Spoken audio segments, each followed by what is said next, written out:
Okay, let's get into it. So phase one of my version of the DCU, the structure is 10 years, 3 movies per year, and 2 TV shows per phase. So the first phase is the first 3 years. So let's start with year number 1. The very first movie out of the gate, and we're doing Superman for all seasons. This is going to be a terrestrial Superman film. It takes place on Earth. It is going to be a pseudo origin story. The structure of the film is going to be split up into basically 4 chapters, each one representing a different season of the 4 seasons, right? Kind of like the comic book did. Another reference point would be The Last of Us, how it was split up into like winter, summer, spring, fall. We're going to do the same thing. But rather than following a different character each season, it's going to be following Superman, but it's going to be kind of split up into different seasons that represent the different acts of the movie. So basically the setup is it's Superman. It's kind of an origin story. The main villain is going to be Lex Luthor. We're setting up Lex Luthor. We're setting up him and Superman and having their rivalry. But his main villain that he fights in the movie is going to be Parasite.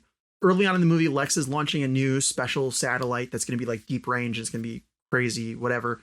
It gets damaged. Superman saves it. That's your big like opening of the movie. Your big opening set piece is Superman saving this. Well, it's going to be a rocket that's going off, a manned rocket that's going to eventually be detaching the satellite for deep space probes, probably on like a space station or something.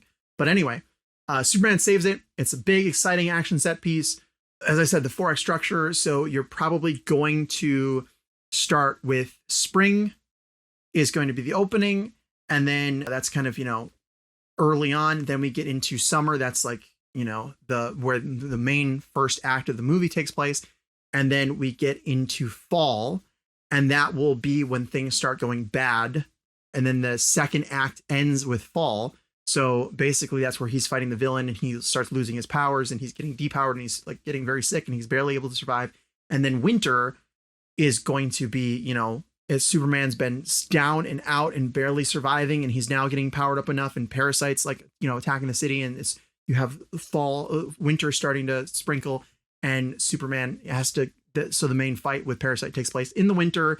It's, exciting. It's in the snow. It's in Metropolis. And then the end of the movie takes place in the spring, and like winter has stopped and it's a little bit later, and Lex Luthor gets visited by Superman, and basically Superman knows he's behind all of this, that he's been setting things up and that he's corrupt. And I want to take that scene from the first episode, Lois and Clark, The New Adventures of Superman, where Superman flies in and he's like, if you want to find me, just look up, kind of that nice, like Superman's coming to give Lex his like, look, you're not the boss anymore.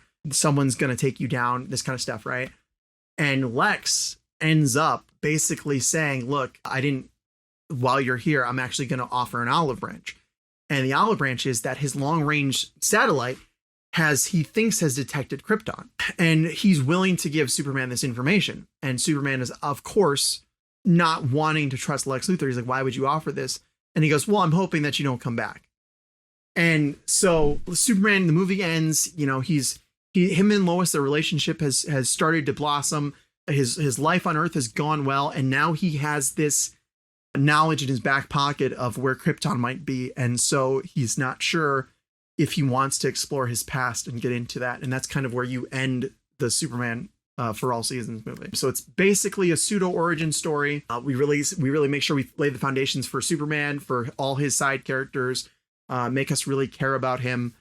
And yeah, I think that's a pretty good way to set him up and set up him for the universe. So then we move on to our second movie in the franchise, and we're going with Wonder Woman Old Gods. This movie is going to be heavily inspired by the episode of Justice League Paradise Lost, and it's Wonder Woman. It's not an origin story for Wonder Woman. I feel like another thing I wanted to do is I make sure I didn't want to tread old ground, things that we had seen done and done well in previous incarnations of these characters.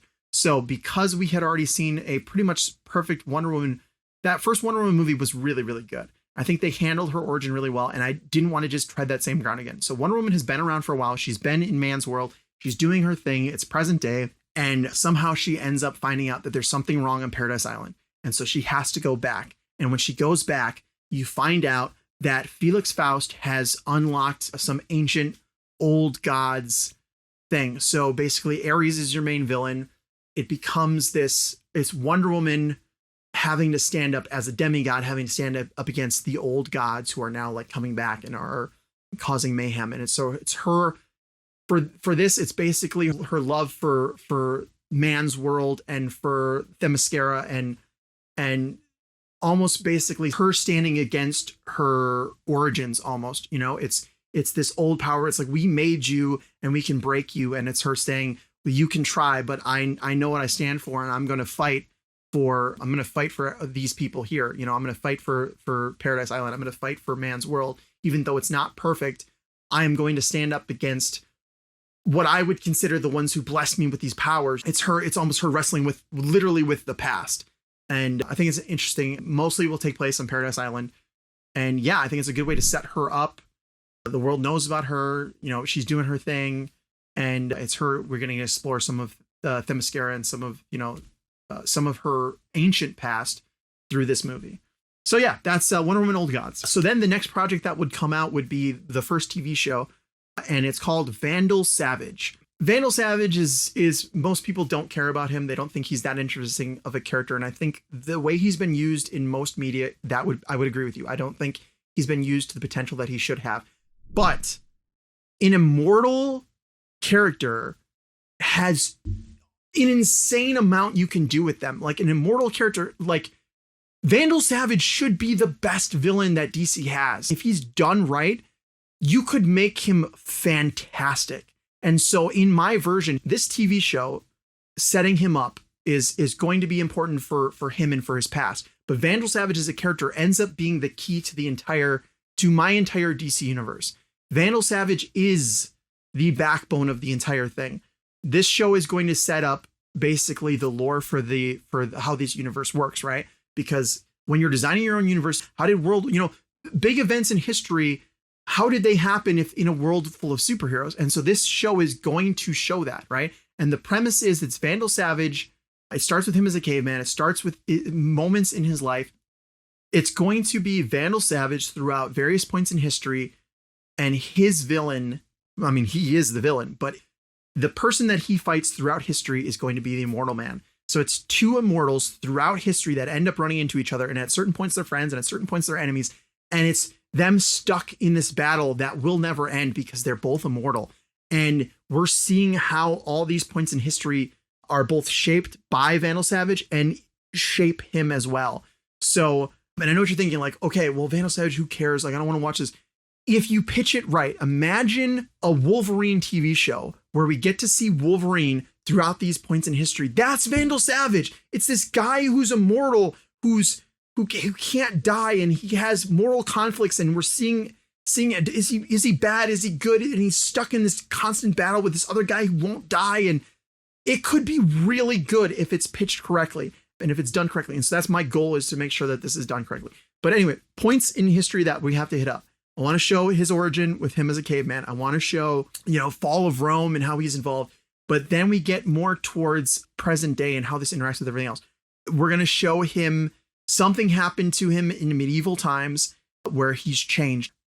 The Immortal Man died, and Vandal Savage has won. He's been in this battle for thousands of years with this other immortal, and now it's over. How does that affect you as a person if the only other person in all of time that you can relate to, the only other person that knows you, is gone?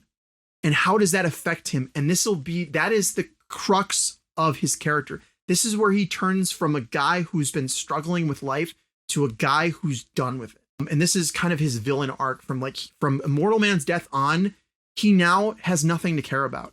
He has nothing else in his life that matters. And the way that Immortal Man dies, I'm assuming it's going to have something to do with magic, and it's going to be both Vandal Savage and him fighting, and they both get hit by it, but it only kills Immortal Man. So whatever is keeping Vandal Savage alive is stronger than that, right? Like, Vandal Savage now watch this guy who's been through everything with him is now dead and is not coming back.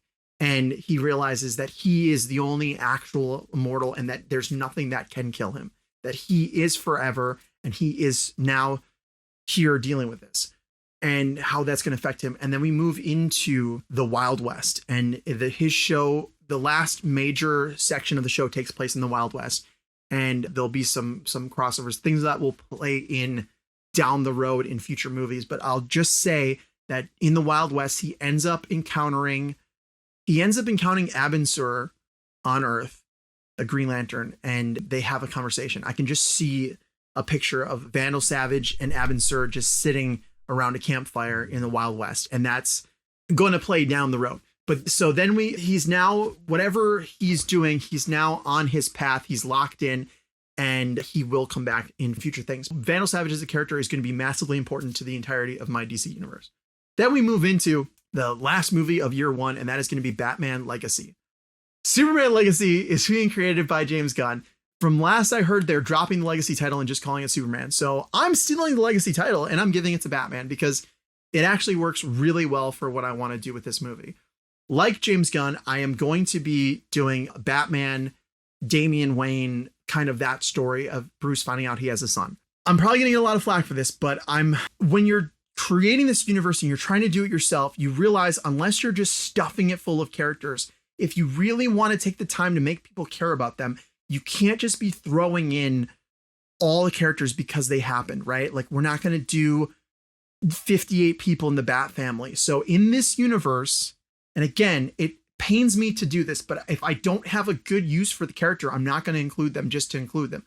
So the only Robin that has existed before Damian will be Dick Grayson, and he will be now moving into his Nightwing phase. So when this movie starts, it's actually 10 years before the actual movie takes place. So you start with essentially a flashback, and we're going to start with the same shot from On Leather Wings, which is the first episode of Batman the Animated Series. And we're going to have the blimps flying by, and we're going to have a Man-Bat fly through.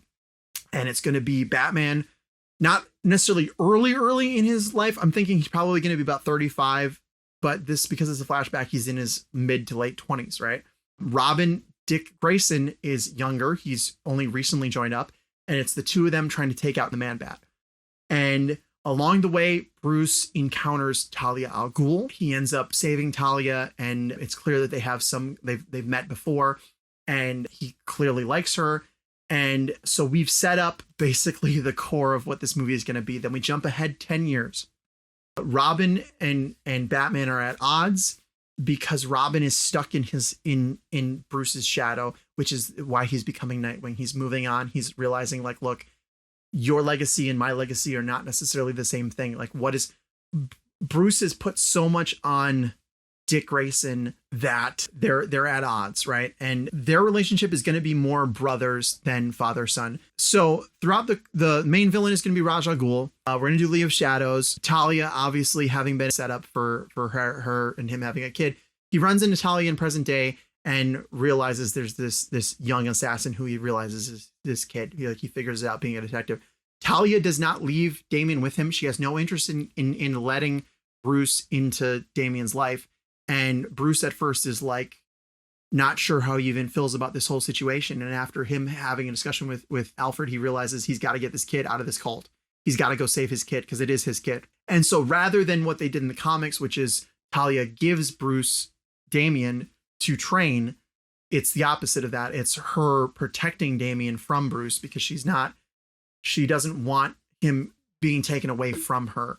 And so then the movie comes down to it's Batman and Nightwing go to, they're in a desert and there's this fight and they're trying to take down Ra's, and Talia ends up realizing that Ra's looks at Talia as a failed legacy and that Damian is potentially who's next in line instead of he's going to skip Talia, and that he's basically going to ruin Damian. He wants what Ra's wants for Damian is bad. It is going to corrupt him because Talia never 100% wants to go along with Ra's al Ghul, and Ra's wants to turn Damian even worse than Ra's.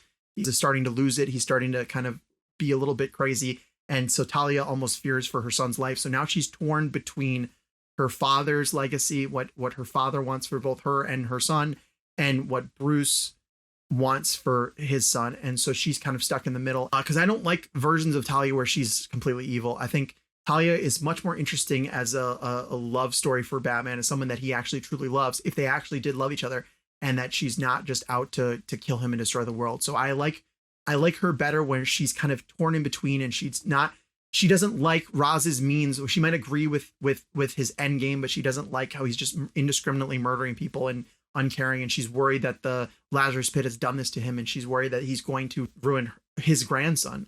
And so she ends up siding with Batman in the end, and both her and Roz die. And so Batman ends up taking Damian, and the end of the movie is him taking Damian back to Gotham City. And so him and Nightwing have kind of come to terms. Nightwing has completely become his own hero now, and he's out of Batman's shadow. They've patched things up and they're on good terms, and he's, you know, excited that Bruce has a kid and he's willing to be there, you know, to help out. And so that's how we've set up that movie. Damian does not become Robin at the end of this. That is something I want to set up throughout this franchise. I want to give these people places to go and things to do, and I don't want to rush anything. And I think it's better that he just has this. He has to accept Damian as his son before he can accept him as Robin. I want to care more about their relationship as father and son, and then build out Damian as a superhero as we go. So we're just setting it up. He's saving this kid from a cult. He's got to kind of de-brainwash him a little bit over time. So we've set up the first year. It's set up. It's good to go. And then we move on to year 2. You'll also notice that I started year 1. I wanted to start off with the Trinity. We got to make some money right off the bat. We got to get people excited about this universe. I want to give them big names to get butts and seats, to care about these characters, because if we can't launch our big characters correctly, if this fails at the start, we know this isn't going to work. So we want to get them out there, and we want to get them good, and we want to get people to care about them and see that each of these functions as their own, and they're all exciting, and they're all different, and they exist in their own universes, and we care about them, and then we'll build things out. So now we're moving into the year 2, and we're starting off with Green Lantern Corps. It's a Green Lantern movie. He deserves his own movie. We're setting it in space. It's almost entirely off planet Earth. I don't want to do Earth.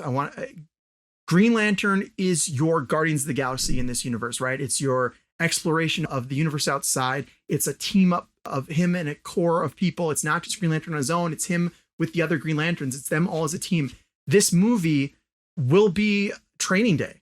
I mean, a good Green Lantern movie is just Training Day. It's Hal Jordan being trained by Sinestro on the job. It's them exploring the universe. It's them fighting together against, you know, intergalactic criminals, and they save each other's lives. And the whole time, Sinestro's basically telling him how bad the Guardians are, and Hal, being kind of a hotshot guy, doesn't really trust authority figures anyway. So he kind of understands where Sinestro's coming from. I want this to be a buddy cop film in a way. You know, I want to care about the relationship between Sinestro and Green Lantern. And so the entirety of the movie is focused on these two guys working together. And it's only towards the end of the movie where we realize that Sinestro and the Guardians are completely at odds, and that Sinestro wants to overthrow them. And then Hal Jordan is stuck in the middle. He doesn't trust the Guardians at first, but then he's starting to see that maybe Sinestro's way isn't right, and that Sinestro doesn't really care about people either, and that he's almost kind of cruel. And so Hal's kind of stuck in the middle trying to figure out, you know, does he go with this guy or does he team up with the Guardians? And at the end of the day, he ends up choosing to stay with the Guardians. While he doesn't completely understand them, he understands that Sinestro is actually lost and bad. And so Hal ends up fighting Sinestro, and you end up leaving with the Green Lantern Corps fractured. Sinestro takes a number of the Corps members with him to form their own Corps. And so the movie ends where now Hal is stuck in this broken Green Lantern Corps that's lost a lot of its top tier members, and he's now having to step up, making him far more important in the Green Lantern Corps. And so him and Kilowog and Tomar Ray, those are going to be like the guys who are now having to step up. And so we end that movie there. And yeah, so that's my setup for the Green Lantern Corps. Then we move on to our second movie, which is called The Flash, Fastest Man Alive. Yeah, not a creative title. It's not my favorite, but you know. So this movie, we're setting it up. It's a Flash. It's not really an origin story, but it is early on in his career. And the main villain will be the Thinker. And I picked the Thinker for a lot of different reasons, but it keeps us from just doing all the speedsters all the time. And then we're going to have also Flash meet Captain Cold. We're setting up the rogues, but we're also showing that Captain Cold's really not that bad of a guy. He's just kind of a dude who's just out there to steal stuff. And I like the rogues when they're not goofballs, but they're not murderous villains. They're just guys who are kind of doing their thing. They were trying to make some money, and they're, you know, criminals. So I think that's a better way to do it. And so it allows the Flash movie to have some of the lighthearted stuff, but then also, he's dealing with the Thinker. So I want to set it on Groundhog Day at the end of the movie. He defeats the Thinker. It's a big showdown, and because I want to do like, there's like a parade or something, some big event for Groundhog Day. And so it sets a year and it sets a time so we know exactly when this movie takes place. And that's going to be important later on. But so the movie ends, he defeats the Thinker, it's Groundhog Day, it's over, Barry wins. But we've also set up, the rest of Central City and his side characters. We've got Iris, we've got the police force, we've got Joe, we've got all that set up, right? So it's just a good, solid sort of setup, good place for Flash to start with a different kind of villain than you'd necessarily expect. Then we move into our second TV show, and this is going to be your Game of Thrones stand-in. I know these studios, they want Game of Thrones. They want your political intrigue and fighting over, all this kind of stuff. That's Throne of Atlantis. It exists, guys. Like, just do that. So your TV show is going to be Throne of Atlantis. It's Aquaman. He's already the king. He's set in place. He has a wife. They're gonna have a kid. We're setting it up. I'm kind of going off of more like the Justice League version of Aquaman, but I want him to be the clean cut, classic looking Aquaman, right? I want that old style, and there's a reason for it, and we'll get into it. But I want to have like the classic Aquaman. First off, it distinguishes us from the Snyderverse Aquaman, from the DCU Aquaman. I want him to be more comic book accurate. I want him to be closer to that, but he's also the leader, right? And so his brother is secretly trying to steal the throne from him and plotting. And so there's all these inner machinations. How would you handle the effects of Aquaman on a TV budget? Well, first off, these aren't really TV budgets. We know that now, that these are closer to movie budgets. But I think the way you do it is in the comic books, most of the time, Atlantis is in a dome, that when they're in buildings, they're not underwater floating. And that solves so many issues, both in the cost of making the show and with logistical things. Like, when you sleep, are you floating in midair? Like, do you have beds? How do you sit on the ground? Like, it answers, like, you go to the bathroom. All these questions are answered if these people existed in domes instead of just flying in water at all times like they do in the Aquaman movie. So we're going to go more off the comics. They're going to be in domes. They're going to be in bubble cities. When they go outside of the buildings, they're obviously underwater and they're doing all that stuff, but those would be saved for... It's a way to save money, and it's also closer to the comic books, and it answers a lot of problematic questions, like how do they hear each other? And that's why in Justice League, they were doing the bubbles around people to talk, because they couldn't figure it out either. And then Aquaman, the movie, came out, and they said, who cares? Just have them underwater all the time. We don't have the budget for that. It makes more sense, like, how would this city have evolved in the first place if they didn't have the domes? Because they would have all immediately died when they went underwater. But if you had the dome city, they could have over time evolved, going in and out of the water to breathe underwater. So we're having the Dome City. We're keeping it closer to the comic books. It's a political intrigue thriller of Aquaman is in a fight for the throne, and it ends up, there's a coup that goes on, and it's him trying to save his wife, and she's pregnant, and they have like a kid coming and all this kind of stuff. Towards the end of the show, Aquaman ends up leaving Atlantis for some reason or another, and we find out that the world is going to war. We're in the 40s. This is a period piece that you didn't realize was a period piece towards the very end of the show. Because Atlantis is so technologically divergent from the rest of the world, you could set this entire show in the past and have it entirely feel like its own thing. And then that culture shock also will help us as the audience connect to Aquaman, being culture shock on the surface world, because it's a different time period for us as the audience. Aquaman came out in the 40s. We set it in the 40s. He's in the middle of World War II, or about to get into World War II. Okay, so Throne of Atlantis is set up. It's a period piece. We didn't know it till the end, but it's a period piece. It's Aquaman. It's political intrigue. It's your Game of Thrones show.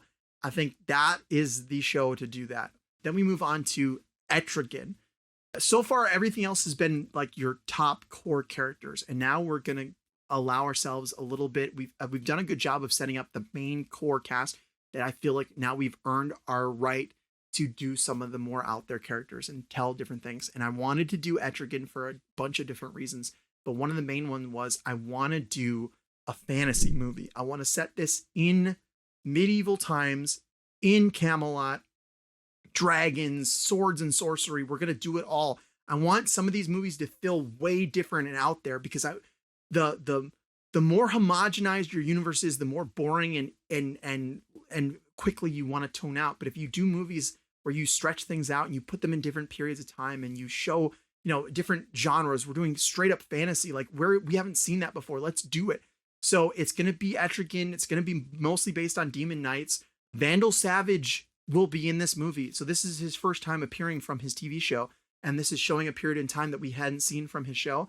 And this is kind of the end of Vandal Savage as somebody who's could be good, right? He's just a mortal man, has only recently died, and he's kind of like lost, and he's not sure how he feels about anything anymore. And so he's just this drunk, and he's a knight, and he's barely functional. Etrigan and him and some of the others are fighting to save Camelot from Morgan Le Fay. And it's this big, epic sorcery movie. And it's just a lot of fun. And then, of course, the movie ends. Jason Blood and Etrigan are bound together throughout time.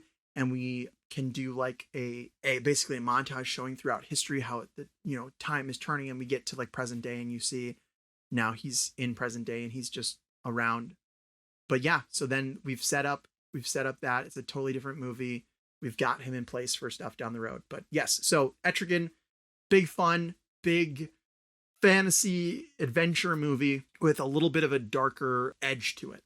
So then we move on to year 3, and it's going to be Arrow and the Canary. I want to see these two together. I want to see Robin Hood. I want to see like a lighter, fun, more joking Oliver Queen. And I want to see the Canary, and I want to see them together, and I want to see their relationship. I want more, like I said, I want to include love, and I want to include relationships. And Arrow and the Canary is going to be our emotional core of this universe. Like those two and their relationship is going to be, it's going to be big. It's going to be fun. I want to keep them together, and I want to have them play off each other. And in this first movie, they clearly have had a relationship in the past, but they're not together. And so they're investigating the murder of her old mentor, Wildcat. And so someone is killing superheroes. And so Arrow and Canary it's lower budget. It's more a street level. There's some back and forth romance stuff, but it's also them solving this, murder. And I'm going to get a lot of flack for this. And this character would require a good amount of adjustment to make him work in this universe. But we're going to do, I'll throw his name up there because I cannot. Onomatopoeia, however you freaking pronounce that guy's name. I could be here all day. We're going to use that guy. And we're going to change up. He doesn't just say weird sounds. That part doesn't work, but the idea of this serial killer going around murdering superheroes works well. His costume looks cool. So with some tweaks, I think he could work. And so Arrow and the Canary have to team up and find out who's murdering the superheroes. Throughout the movie, they kind of come together and they realize they actually really do love each other.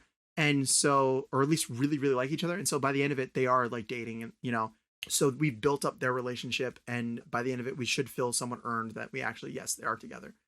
And yeah, that's kind of how we set up that movie. And then we move into Justice League. And that is going to be called Justice League New Frontier. Other than that, it is kind of an origin story for these heroes.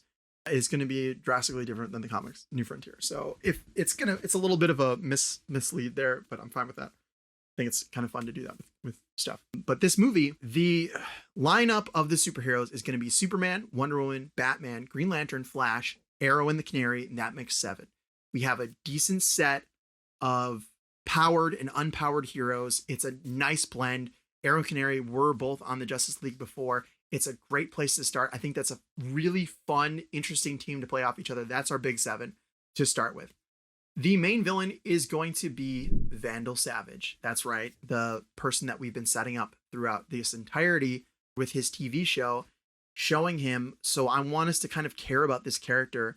And he's already been set up very well. We just saw him in Etrigan as his last moment where he's kind of sort of a hero. And now he has got a plan in place. It's been a very long amount of time, and he is a villain, and he is going to be involved with the government. And so the main villain is Vandal Savage, but they're not going to just be fist fighting Vandal Savage. Vandal Savage will have been working inside the government to push certain things forward, right? And one of them is the creation of the OMAC project. And so I'm going to blend a couple things together for various reasons. Because first off, we're just not going to be able to do everything. So some things kind of work together, and some things just for shorthand, it's just easier to mix certain things together. So we're going to mix the OMAC project and the Amazo project together. So OMAC is going to be like a sort of the brother eye overseeing program that runs all of these, it's a virus, it's a control program, it's these things. And then Amazo is a separate robot that was designed by the same guy who made the OMAC project. It's a separate unit, right? And so the main villain that they fight is going to be Amazo, but he's going to be controlled by the government, by a version of the government, which we're going to get into Cadmus and all that stuff. So all of this has kind of been that it's like the shadow government that's running things, and they've created this program that's controlling everything.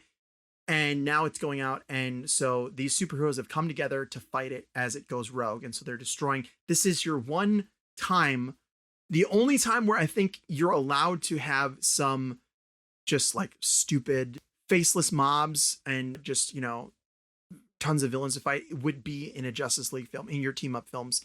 So that is the only time where I'm really allowing myself to do these stupid faceless mobs of, creatures or robots or whatever that they fight. And it's in these team up movies. So yes, they are fighting robots. They are fighting the Omax, and then they get to Amazo, and it's like this one robot that's, copying their powers. I'm not going to have it suck their powers out. It's just copying their powers, and it's able to do it, which is why you have characters like Arrow and Batman on the team becoming incredibly useful, because they don't have superpowers. So there isn't anything for Amazo to copy off of them. And so it's going to rely, you're going to think that, all these other super powered people are the heroes, but they wouldn't be able to do it without Batman and Arrow and these non-powered heroes on the team as well. So it gives everybody something to do. It makes all of them useful. And so while they're going through like disabling the shadow government, taking down Cadmus, that's being run by Vandal Savage, you throw in a hint that Lex Luthor was funding it as well and that he's involved, but there's nothing connecting him like in the movie. But we as the audience are aware that Lex is, he's involved. And then the final reveal in the third act is, as even with all this stuff, they still aren't winning. And as they're going through, they end up going through Area 51 kind of like secret government facility as they're fighting all this stuff. And they find that there is an alien that's been captured, that has been captured since Area 51, that has been in stasis, that has been kept like in this, coma state. And, Superman's like, look, this is not right. Like this creature, it's alive, it's sentient, it deserves, its chance at freedom. If it's a problem, we'll handle it. But we're not going to let Cadmus keep this thing locked up forever, So Superman releases it. It turns out to be Martian Manhunter. So they all kind of work together and they defeat Amazo, and then they go after Vandal Savage, and he's captured. And it ends up with them locking Vandal Savage up. They've got the world realizes, that superheroes are great, and that the government had this system in place that was supposed to be to protect everybody, and it's been destroyed because it was evil and all this kind of stuff. And so now, the Justice League is formed in order to kind of fill that void. So yes, so you kind of edit, Justice League has been formed. You have this great team. Martian Manhunter is, kind of part of the team because he comes in at the end and helps them out, but he's not like, doesn't really know them all that well. You just kind of end with Vandal Savage. He's locked up, and they're like, you failed, it's over. And he goes, you realize I've been around for thousands of years. I'll be around after all of you are dust. This doesn't mean anything to me. That is not the last we will see of Vandal Savage. So then we move on to the final movie of the phase, and I didn't want to end it just on the big epic team up movie. We're getting Martian Manhunter his own movie. He arrived on Earth, Roswell, New Mexico. We're going to use the Area 51 that he crash landed then. He's been in stasis ever since. And now he's out, and, he doesn't necessarily have the greatest view of humanity as a whole. I mean, they immediately captured him and locked him up for decades. And while some of them did save him, he's still not sure where he fits in the world. So I want this to be a Christmas movie. This might seem a little weird, but I want it to be a Christmas movie. Think It's a Wonderful Life. I want this to be kind of a somewhat like heartfelt, emotional, almost day in the life kind of vibe set around Christmas. And it's Martian Manhunter, and he's not sure where he fits in the world, and if he even wants to fit in the world, right? Like, he's not sure how he feels about humanity, if it's worth really saving everybody. Like, And so it's just him, when he's going through and he's reading people's minds and he's, seeing the bad and seeing some good, and he's kind of like not sure what to do. And then he ends up hearing this voice, and there's another alien on Earth. And so throughout the movie, he ends up finding this other alien, and he realizes it's another Martian. And so him and this other Martian are kind of like exploring together. And through this other Martian and through helping this other Martian like acclimate and deal with stuff, he's realizing he's finding his own humanity essentially. And this other Martian ends up being emotionally unstable and unhinged. And there's this evil Martian, I forget her name, but she ends up like falling in love with Martian Manhunter and goes nuts. And basically he has to stop her. And we're kind of doing that, right? Like it ends up being that. And so basically he ends up deciding that he has to protect people and he cares about them. And he finds his own humanity, that he's not just a Martian anymore. He is a hero of Earth and he cares about humanity through defending them against this other Martian. So yeah, so we set it up. It's, it's nice. It gives Martian Manhunter his own thing. It's less about just him fist fighting and more about his emotional side and his mental side and figuring out what humanity means to him. Yeah, I think that could be really interesting. I think it's a different twist. The fact of the matter is Martian Manhunter is incredibly powerful and most of his villains absolutely suck. So in order to do a Martian Manhunter movie, I think it's more just about him and his internal struggles as well and figuring out where he lands. This is the character to do that with, not Superman, right? Like Zack Snyder wanted to explore these themes with Superman and Man of Steel. And it's like Superman grew up with a family and didn't realize he was an alien for years. Like his parents loved him. Like he can walk around and everyone thinks he's human. Martian Manhunter was a grown adult Martian who landed on Earth and is like messed with by crazy people for decades, right? This is the themes to explore with Martian Manhunter, him being the outsider and him not feeling human. And in his normal form, he doesn't look human and he can read people's minds and see the hatred and the anger that comes inside of humanity. And those are themes that you explore with Martian Manhunter. And I feel like he's much better to fit that niche, especially because he is so powerful that you don't want to just focus on the physical. You want to focus on the mental with Martian Manhunter. It's a side of him that is vastly important to his character. So let's focus on that. So yeah, so that is the entirety of my first 3 years, which is the first phase, act, whatever you want to call it, of my DC universe. So yeah, guys, tell me what you think so far. I actually have the entire 10 years planned out. I got 2 more videos that I'm gonna upload very shortly after this. But the other thing I want you guys to do is I didn't cast any of these characters. I didn't want to think about the actors to play this. But if you guys have ideas in mind or characters that people that you want to see cast, put them in the comments. If you guys want to see like a Justice League movie poster with your cast for who the Justice League should be, and you want to see that movie poster, I would gladly make that. So yeah, get out there, write in the comments, tell me what you think, how you think it lines up with what James Gunn has announced. I'd love to hear about it. But anyway, thanks for checking it out, and it's really great to be back and making more videos for you guys. So that's all I got for you. We'll see you hopefully on part 2.